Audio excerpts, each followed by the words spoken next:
Alright,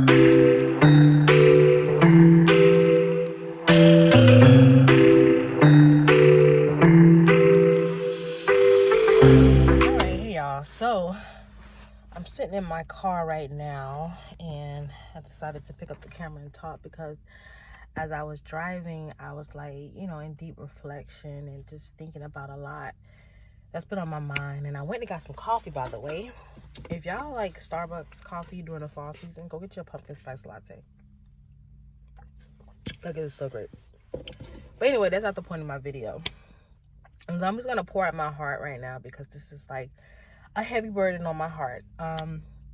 Honestly, for many years I've been feeling alone, like loneliness. I don't feel like anyone understands me.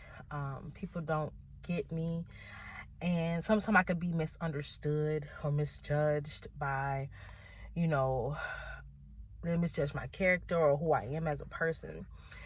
And a part of me feel like I've lost my identity through trauma, especially in my early adult life and late my late teen life and early adult life. I've dealt with a lot of trauma and hurt where, it did change my identity. Like, I feel like I lost myself when it came to like friendships, relationships with the wrong people, and I lost myself. And I started doing a lot of soul searching. And the beginning of this year, I went on a self-love journey for 28 days in February with a group of women. And it was like the best experience ever. I was so at peace during that time of that self-love because the things that I was desiring or the things that I wanted for myself, like that inner peace,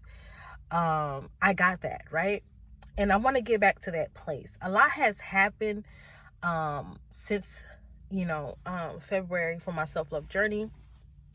I lost the closest thing to me, and that's my cousin. And I'm going to try not to cry, but I lost my best friend. And the reason, she's my cousin, but she's like my best friend. I'm sorry. But I got to talk about it. And, even growing up, when I think about our childhood, it's so funny because we were rivals growing up. I don't know why at first when we were like adolescent years, like we would just like hate each other. And then one day we ended up going to the same middle school, right? And we became really close, like from 6th grade on to high school. And she'll be at my house every weekend. I'll be at her house every weekend. We'll go to the mall. We used to dress alike in these same dresses. I can still remember it. And we went through so much as teenagers together. We grew this bond and we connected, right? I'm trying not to cry, but anyway.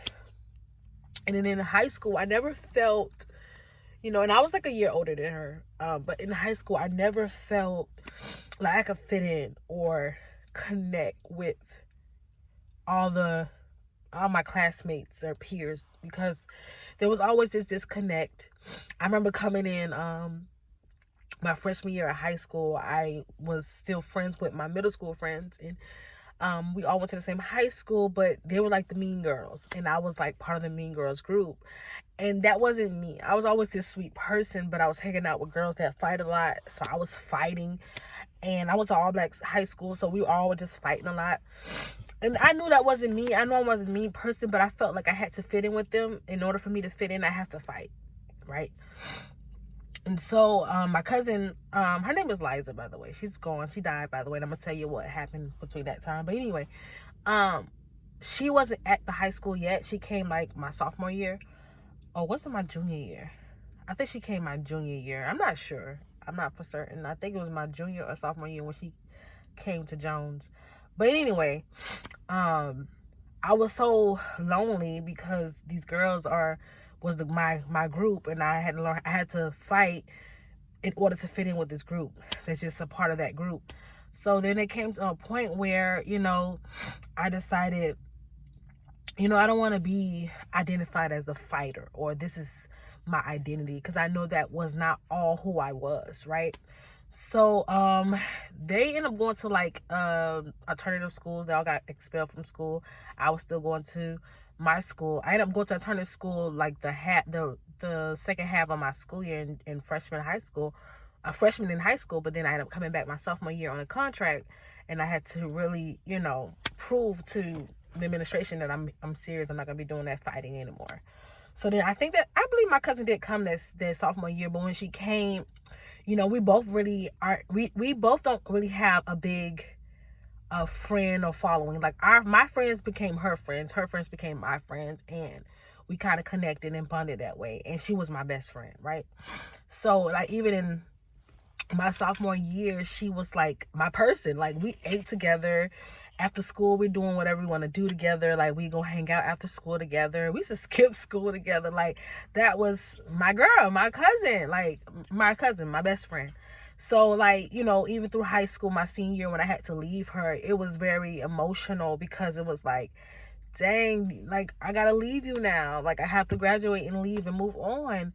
So, I was really sad about leaving because I love going to school Monday through Friday, knowing I'm gonna be my best friend, and we're gonna eat together, we're gonna go to football games together. Like I got so many pictures with her. Like, but anyway, so that was my person, right? She understood me. She knew my deepest secrets, right? She knew everything about me, understood me. And down the line, as we became young adults, and I moved out, I moved out my house fairly young, and when I moved out, we still were really close. She would come stay at my house. She was still in high school, but her mom would still allow her to stay at night at my house. We still was connecting. And then the disconnect happened when we moved in together. When we moved in together, I didn't like her boyfriend at that time, and it kind of caused a wedge between our friendship. And then I felt like she started to misjudge me based on the things I used to tell her about him or the way they were living. And that's a whole other story. So it hurt me when she stopped talking to me. Well, we stopped talking to each other, and it was like a whole year. And then she got pregnant and she didn't tell me, and it hurt me. She told my other cousin, and it was like, I'm your person. Like, I'm your sister. You used to tell me everything. And the fact that she hid this pregnancy for so long from me because she felt like I was going to judge her. And I'm like, why do you feel like that? So she used to make up lies saying that I said something about her pregnancy or something or whatever, and she used to believe it, and that's a whole nother story. But we had that disconnect, and then we ended up connecting back. But even while we was connecting back, there was something that we were battling with eternally that we had to get to the root of. And last year, 2020, I got married, and during that time, we finally said some words and got to the root of why we disconnected. At first I thought that it could have been our friendship, with her ex and everything that, came. And it had some reason, and it had some things to do with me. I was, immature then. She was immature. So we had some things that we had to work out. And even this year, I felt like beginning of this year, we were the closest we had ever been since we were in high school or the beginning of our adult life. And then we kind of fade off, and then we reconnected. And we had went on like a spiritual fast in January. And then I went on my self-love journey, and it inspired her, and she wanted to go on her own self-love journey. And then she started to realize things that I used to tell her about herself, like knowing your worth. And she started to realize these things, and I was just like, now you getting it. And like even she started going on her spiritual walk with God, and then she died in a tragic accident. So when she died, it was just so crazy, y'all. I had literally just talked to her on the phone. And we was talking on the phone because something happened with my son where he locked himself in the house, y'all. I had to get the fire department to come. Because I live in a condo. And I live upstairs. So they had to come through the window and on a ladder to get him. So we was on the phone talking about it downstairs, how scared I was. I was freaked out. I had cleaning supplies in there. I didn't want him to get into that. And my baby was just crying by the door. He was scared. I was scared. So, me and her just on the phone talking. And then, sorry, I don't know what happened to my camera. But anyway, later I got a call from my brother, saying that she had passed away. And I didn't believe it. I'm like, I just got off the phone with her not even 10 minutes ago. And not knowing that. It is crazy because I thought about her. I said, let me call Liza. And then I called and we just talking on the phone. We were on FaceTime. So I could still see her gray sweater on her head because her hair wasn't done. And I'm just like, how can I be talking to a person in 10 minutes later, not knowing that's my last conversation with my best friend, and she died? So that her death hurt me to my core. Like, I was wailing the entire day because, you know, friendship is more than just being a friend with a person. You make a soul tie with people. And she was like my soulmate, not in a sexual way. Don't get me wrong. I mean, like, my friend. Like, we understood each other, we connected. So when I got that, I'm sorry. Okay. So when I got that call, you know, it just hurt me to my core. And even during that season of grief, you know, I kind of left Orlando. That's where I live. And I ended up leaving with my husband. I had to get away because I didn't want to face the reality. And part of me didn't even want to come back home because I was just like, if she's not there, what's the point of being here? And some drama happened in between the midst of that. And I just felt like she wasn't honored the way she was supposed to be honored at the funeral. And just so much stuff had happened. And I'm not trying to make this this video about her, but this is a part of my healing, okay? So the point is, I lost my best friend, the person that I connected with on a deep level. Like, she knew me, she knew everything about me, every secret, everything, something she took to the grave, literally. So when I lost her, it just took a toll out of me. And I don't have that connection with anyone else. I have a friend, but we don't connect like that anymore. I have friends, but we don't have that connection like her and I had. And I guess I'm looking for that in people, but I just can't find it. Nobody can ever replace it. It cannot be duplicated. And I try to connect with people, but sometimes I find myself pouring into people and they cannot pour back into me. You know, having these friendship with people that is just worthless friendship. And I even looked at myself. I'm like, am I needy? Am I a needy person? Because sometimes I just feel lonely and I just want to talk. You know, I just want to talk about anything. I just want to sit on the phone and talk. I want to go hang out. Let's go eat lunch. You know, I want that. You know, you want that companionship. And I do that with myself, you know, and not like I'm my own friend at this point, and I do that with myself. But it's like sometimes you want that companionship, and I can do that with my husband, but sometimes you want that outside of your marriage, right? So after she died, I was just really, really real in realization that I'm in a lonely place. I'm alone. Like, I may have people call me every now and again. They barely even call me. I'm always the friend that's checking up on people. Nobody ever check up on me. So I'm just so alone. Like, I just don't have a person. So my person is gone. She's gone in heaven. Like, I don't have a person. So I'm always feeling lonely. And even when I was feeling lonely back as a child, she was that person that filled that void for me when I was alone. And I feel like I was the same for her. So anyway, through this time of, like, you know, still grieving, because it's only been a few months since the accident, I'm still finding myself just reflecting on my friendships. And, you know, I have to be selfish and focus on me more. That's even when it pertains to self-love. Because I feel like I've been pouring into a lot of friendships and having one-sided friendships. Or I have those type of friendships where I just don't connect with the person. Their lifestyle, where I have some friends that like to smoke weed and go to the clubs and do all this, and that's just not me. And it's not saying that I judge them or think I'm better than them, but that's just not my lifestyle. Like, I'm a married woman with a child, and I can't do that anymore. That's not my lifestyle. So I can't connect with them on that level because I'm not single. I can't do what single people do. So then I want to connect with a tribe of wives, but I don't really have much of them. Like, actually none of my friends are married. And then I have some friends that just, you know, they pick and choose who they want to be around, and it's not always me. And I'm like, well, damn, am I a bad person? You know, you start thinking that, you get insecure, like, what?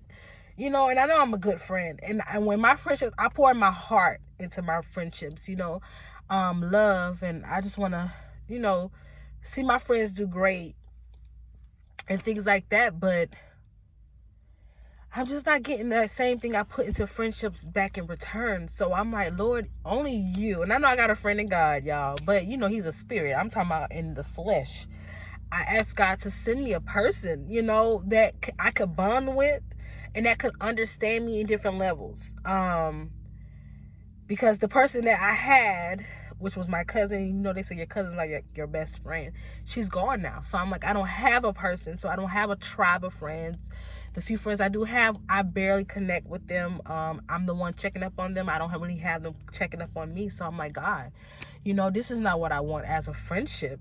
And God loves community. So I'm like, Lord, I need a community. I need a tribe of people. If not a tribe of people, a person that I could connect with, and we can do the things that I like to do, and we both would like to do. Like, we like to go to lunch and just talk on the phone and just be friends. And if I'm hurting, I can pour out and cry to you. You can pour into me. And when you're hurting, you can call and cry and pour out, and I can pour into you, and vice versa. You know what I'm saying? So that's what I'm desiring. And then, you know, we could go to church together because I am a Christian. But I'm not like one of them overly religious person that just throw religion down your throat. I'm not that type of person. You know, through love and kindness, I will, if you allow me, share the good things of the Lord with you. But I'm not going to be like just throwing it out on you like that. And you know, just like the basic things on holidays, I like to buy my friend a gift, and you know, we can exchange gifts. If she have kids like me, we can go take our children out and to the park together, you know, do play dates or whatever. Like, I just need that tribe, and I don't have it. So feeling lonely, you get to that place of just feeling like isolated, like no one understands you. And I cry often because I'm like, you know, I just feel so alone. Like, even through my postpartum depression, y'all, I just felt so alone. Like, I didn't have nobody. And that's when I really connected with God. So right now, I'm just trying to find myself. And if you're feeling lonely, just know that you're not alone. Because I'm feeling the same way. And I'm going through what I'm going through. And I'm just allowing God to just mend that void that I'm having. And send me a good friend that connects with me in all those levels, because I don't have that connection with anybody. Like I said, the last person I had that connection with is gone. So I just feel lonely. I just feel alone. Yeah. But I hope y'all understand what I was coming from in this video. I know I did some crying, and I don't want to make it about me crying or talking about my cousin, but that is like the root of why I'm starting to feel alone for real this time, now that she's gone. And I just don't have that much friends, and I'm just trying to get my life together. So I hope you guys got something out of this video. If you're feeling alone, you need a friend, you can write me on Facebook. I don't want to seem desperate for friends. I'm not Facebook, but Instagram. And I don't want to seem desperate for friends, because I'm not desperate for a friend, because I do have what I want, what I'm desiring out of the friendship. And I don't like messy stuff. I don't, you know, y'all get what I mean. So I hope I'm not coming out desperate. I'm not desperate for a friend. But if you're feeling alone and you need someone to talk to, I'm always here. Because I understand. I know where you are. So, but I want to go inside because I have to wake my son up so I can send him to school. But subscribe, like, share, comment. And I'll see you guys in my next video.